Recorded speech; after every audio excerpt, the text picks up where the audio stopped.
paredes, amigos de mi confianza, fueron de mi casa en donde viví feliz,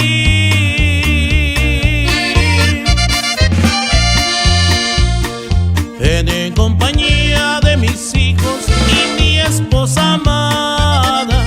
Pero sea por Dios, porque a todos los perdí.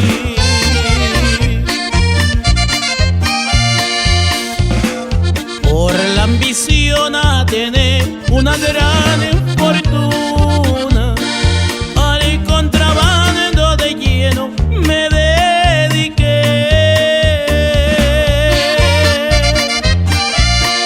Por mala suerte me agarraron prisionero, y al quedar libre mi familia no encontré. Fueron 15 años los que estuve prisionero,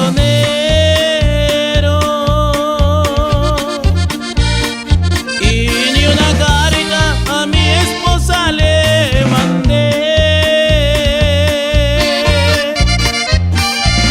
porque no quería que mis hijos se enteraran a los negocios chuecos que me dediqué.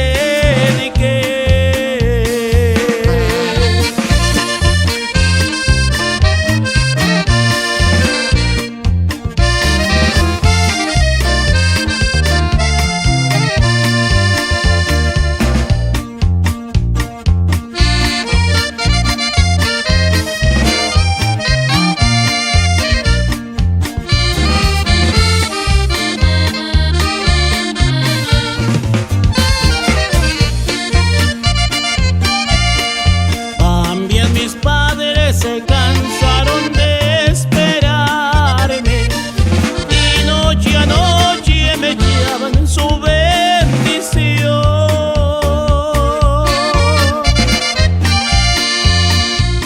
Por distintas partes, lugares y direcciones, pues no sabían el lugar donde estaba.